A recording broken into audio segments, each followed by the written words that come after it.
A felicidade de estar com os seus estava chegando ao fim. O dia de voltar para casa se aproximava. Sebastião Malaquias não poderia voltar com Paulina, e isso deixou ela muito preocupada. Teria que fazer a viagem de volta sem a companhia do pai. Isso seria muito ruim. Ela não teria como enfrentar os problemas que surgiriam no percurso. Conhecia o marido muito bem, e não era nada agradável passar por tudo de novo. Ou até mais, porque seu pai não estaria ali para lhe dar suporte necessário. Mas, para a sorte de Paulina, o seu sogro lhe mandara um cavalo e uma égua, muito mansos. Ele enviou pelo tropeiro da tropa de leite de sua fazenda. Deus realmente ouvira as orações de Paulina. Ela voltaria montada na égua, levaria Arimateia na cabeça do arreio e eu, Glória, na garupa.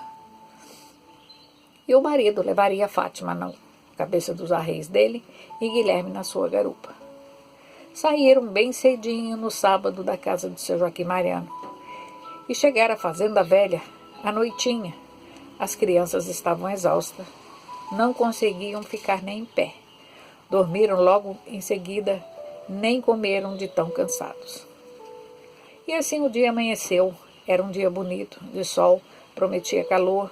João levantou quase de madrugada, arreou os cavalos, acordou as crianças e partiram para Ribeirão de São Joaquim. A viagem seguiu bem. Era meio-dia quando chegaram à casa do tio Valdomiro. Tia Siloca deu-lhes almoço, água aos cavalos e soltaram eles nas imediações para que pastassem e descansassem. A tarde foi só de descanso. Veio a noite e eles foram dormir bem cedo para levantarem de madrugada. Saíram cedinho de São Joaquim, chegando à casa de Salomé antes do almoço. Eles almoçaram, deram as notícias sobre a saúde do pai Sebastião da Cunha, que não eram nada boas. Partiram rumo à casa depois do almoço. Chegaram em casa na fazenda do Portão ao cair da noite. O cachorrinho Danúbio, que ficara para trás, não cabia em si de satisfação ao ver de novo seus donos. Saana, a esposa do seu Antônio Franguinho, cuidara de tudo, das galinhas. Todas estavam vivas, nenhum bicho havia comido. Os porcos estavam um pouco magros, mas tudo bem.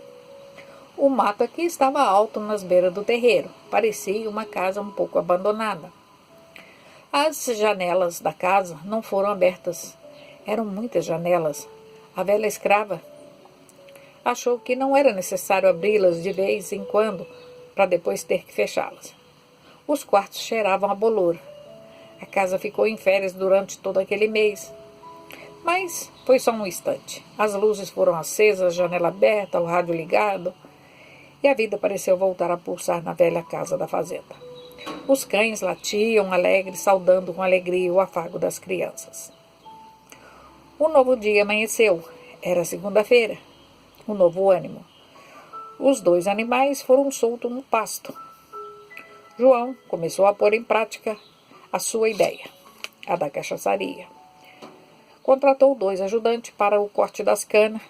O patrão lhe emprestou um carro de boi para transportar a cana para o terreiro da fazenda. Ali a terra era muito boa. Ao cortar as canas, encontraram milhares de abóboras espalhadas pelos canaviais e batatas doces. Tinha aos montes. E assim era uma viagem de abóboras no carro de boi, outra de batatas e a outra de canas. Num quarto da fazenda se colocaram as abóboras maduras. Eram de todos os tipos e de todas as cores. Haviam aquelas que até pareciam um coração, umas grandes, outras pequenas, outras claras, outras escuras. Nunca se viu tanta abóboras juntas. E as batatas também eram milhares. Eram batatas e mais batatas, umas brancas, outras amarelas, roxas, por dentro, por fora, cor de laranja, e cada uma tinha um sabor diferente. As crianças ficaram felizes, corriam no meio de tanta abundância. As meninas subiam nos montes de abóbora a escolher as mais bonitinhas de pescocinho para brincar como se fosse boneca. A grande fornalha esquecida agora foi relembrada. Foi reparadas as rachaduras e o grande tacho ficou cheio de batatas.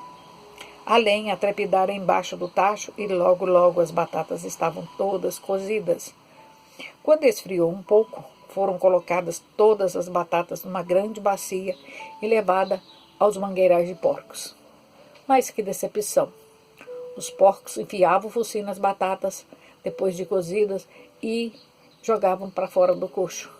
Não gostaram do novo cardápio. Paulina ficou decepcionada. Mas aí ela percebeu que Guilherme jogou uma batata crua e os porcos brigaram, uns mordendo nos outros por causa daquela batata crua. Ai, grande descoberta! Durante muitos dias os porcos foram alimentados com batatas doces cruas e abóboras cruas também, que eram picadas, mas mesmo assim muitas delas iriam apodrecer, porque eram tantas que não dava para consumir. E abóbora e batatas não duram para sempre. Os montes de cana foram se multiplicando no terreiro da fazenda. Agora era só construir os coxos onde fermentaria a garapa. João comprou as tábuas, os pregos, serrou as madeiras, pregou tudo, colocou pita de bananeira nos rejuntes para fazer calefação, para que não vazasse o líquido, e ficaram perfeitos. A encomenda chegou de carroça. Era o alambique, 2 peças, a panela e o capelo. A égua e o cavalo agora passavam o dia a tocar a roda do velho engenho. Nilson, irmão de João, chegou para ajudar na fabricação da pinga. O engenho de ferro movia-se como um relógio, e os 2 animais andavam de roda, puxando um varal grande de madeira, distribuindo as forças. O chão até ficou com um suco de tantos animais passarem rodando no mesmo lugar. Os coxos foram cheios de caldo de cana, e enquanto fermentava, os acertos foram feitos e o grande engenho descansava um pouco sobre a coberta de capim, para que o sol e nem a chuva estragassem o varal onde os animais eram atrelados para fazer mover as moendas, onde se colocava um feixe de cana de uma só vez. Os espirros das veias das canas se espalhavam no rosto e nos braços de quem ficava ali a guiar as canas como um médico cirurgião. O sangue da cana empapava as calças e as camisas dos corajosos operadores da velha máquina. Nilson era apenas um menino, tinha só 15 anos. Ele mais brincava que ajudava. Ele gostava de laçar o varal do engenho com um comprido bagaço de cana e se segurava nas 2 pontas, e assim era levado de roda junto com os animais. Ele tirava os pés do chão e rodava como se estivesse num carrossel. Às vezes ele gritava: "Olha, filhinha, que gostoso rodar assim, de olhos fechados." Paulina olhava, sorria e pensava: um homem com cabeça de criança. Ele gostava da cunhada como se gosta de uma irmã. E ela o tratava mesmo como se ele fosse o seu irmão. Cada coxo continha 500 litros de caldo de cana. Eram 4 coxos. Ainda sobrara muita cana no terreiro amontoada. Estavam já cortadas e com certeza estragariam, elas azedam. Paulina então teve a ideia de chamar a Saana e ambas começaram a fazer rapaduras. E foi assim que de novo puseram o velho engenho para ranger sobre o peso dos molhos de cana. A cada dia enchia um tacho de 500 litros de garapa, que era fervido, apurado, transformando em rapadura ou em açúcar preto, açúcar mascavo. Os povos da redondeza começaram a vir e a comprar rapaduras. Isso era bom, porque ela era mais rápida para se fazer e para vender. Não precisava esperar fermentar 15 dias, como a cachaça. Era só moer a cana, encher o tacho ferver, apurar, despejar aquele doce mole nas formas, esperar uma noite e no outro dia desenformar e vender para quem quisesse comprar. A venda das rapaduras e do açúcar era boa. Os consumidores começaram a pedir mais rapaduras diferentes, com amendoim, com abóbora, com casca de laranjas, com mamão verde, com cachaça e com leite. Essa era a mais vendida. O consumo aumentou tanto que Paulina, Saana, João e Nilson não estavam mais dando conta das encomendas.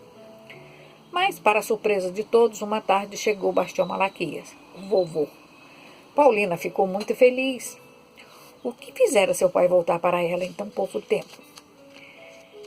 Ela não quis nem saber, porque ela já tinha desconfiança. O pai dizia que estava com saudade dela e das crianças, mas no fundo ela sabia que era por outro motivo. Mas o que importava era que ele estava ali, e isso era muito bom. Ele era muito bom no trabalho. Chegou o grande dia da feitura da cachaça. Já se passaram 17 dias de fermentação.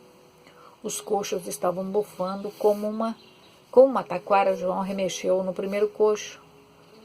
O texto do cascão acima do líquido se quebrou e vários bichos de varejeira se moveram naquela casca que cobria aquele vinagre azedo por baixo. O dia amanheceu claro. Estava na hora de fazer as cachaças. Bom, algo de novo e interessante iria acontecer naquele dia. João nunca fizera cachaça antes. As canaletas foram ligadas ao primeiro coxo. A tampa da panela do alambique foi aberta e ali colocada a canaleta de madeira. Era uma bica d'água, desviava do seu curso e uma outra bica d'água de bambu gigante levaria um fio de água fria por sobre o capelo, que era um pouco torto para o lado, fora do alcance do fogo. Era como que se tivesse sido entortado para o lado, à força, para que a água não escorresse para a fornalha e apagasse o fogo. A lenha foi colocada e foi acesa. A comporta foi tirada do coxo para a calha e o líquido azedo, fedido, escorreu lépido e rápido para a panela. O fogo tinha que ser controlado, nem muito nem pouco. E o fio de água fria respingava o capelo, escorria cabeça abaixo e enchia a saia em volta deste, como que se fosse um fosso de um castelo. E, escorrendo um cano ligado em uma outra bica de 3 metros de comprimento, a água saía quente, aquela da canaleta. E foi aí que Teia quis ir lá e ficar embaixo daquela água brincando e tomando banho. Era uma água bem morna. Vovô cuidava do fogo na fornalha para que o líquido não fervesse dentro da panela. Caso isso acontecesse e ele borbulhasse, subia e se misturaria com o suor no interior do capelo, estragando a cachaça propriamente dita. Saindo logo após no cano e se misturando com a que já estava destilada no balde. Colocado logo abaixo, poria toda a cachaça do balde a perder. João Batista estava ali a posto, na frente do cano, à espera do primeiro jorro de pinga que caísse dentro do balde. E de repente um fio líquido e transparente desprendeu do cano e começou a cair dentro do balde, bem devagarzinho. Era a cachaça. João molhou o dedo, pôs na boca, era de boa qualidade. O sogro ficou ali atento, um olho no fogo, outro no genro. Ele não sabia o que falar. Seu pavor de ver o segundo genro pinguço o deixava sem fala. Mas, para sua surpresa, o João não bebeu um gole sequer. A primeira pinga era álcool puro, tinha quase 50% de graus de pinga. Muito forte. Se alguém bebesse, provasse aquilo, na certa estaria bêbado. O balde cheio foi tirado dali e levado para dentro de casa e tapado com um pano branco para esfriar e evaporar um pouco. E a cachaça continuava a sair do cano, agora já não era mais de 50 graus. Foi diminuindo, até que chegou a uns 10 graus, 10% de álcool. O outro balde também já estava cheio. Foi levado para dentro de casa e posto para esfriar, para poder ser engarrafado manualmente, garrafa por garrafa, usando um funil. A primeira cachaça estava pronta, mas ainda haviam líquidos no primeiro cocho. Durante todo aquele dia só deu para trabalhar um cocho. Aquele que estava no cocho, no fundo, ainda dava para encher mais um balde. Assim, a panela do alambique foi aberta de novo, liberado o que havia fervido, jogado fora por uma canaleta que levava para um buraco no solo, como se fosse uma fossa, uma cisterna. Aquilo ali era o azogue. Mas outros coxos de fermentação, e ao final de 2 dias sobrara ainda um coxo para ser manuseado. Os trabalhadores estavam já muito cansados e a cachaça ainda morna aguardava para ser engarrafada. Puxa, como isso cansava, exclamou Nilson. A grande mesa da sala de jantar estava repleta de garrafas, quase todas cheias, faltando algumas poucas para serem vazadas, arrolhadas e rotuladas para serem vendidas. Já no outro dia, bem cedo, apareceram os compradores de cachaça. E assim foi o dia inteiro, até tarde da noite. Gente querendo comprar pinga, rapadura, acabou o sossego de todos. Mas o dinheiro vindo das vendas era muito bom. Vovô não viu João beber uma só gota da própria produção. Então, ele intrigado comentou: Compadre João, eu pensei que fosse beber a sua cachaça e ficar bêbado. Agora vejo que estava enganado. João, muito orgulhoso, cheio de si, disse ao sogro: Eu prometi a mim mesmo nem provar a minha pinga para não fazer Fiinha sofrer o que Zezé sofre com o Tião Abrão. De cachaceiro na família já basta um. Realmente, ele não bebera um pingo. Mas o que o sogro não sabia era que João era um cachaceiro chique. Ele não bebia pinga, ele só bebia vinhos, conhaques, vodka e outras bebidas mais finas como o uísque. Imagina, ele, o filho do Bastião da Cunha, ficar bêbado de cachaça. Isso não, isso é coisa de pobre. O dinheiro, então, começou a entrar em abundância.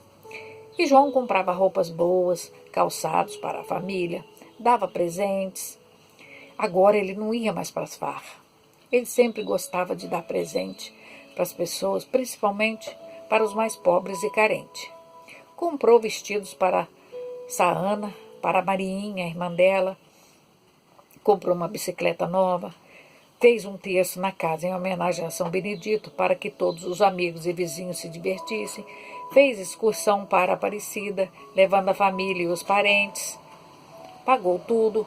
Trouxe a Alzira e Carmen Alice para passear e passar um tempo na casa. Comprou todo o enxoval de Alzira, que estava grávida, prestes a ter um bebê. Tudo ia muito bem, mas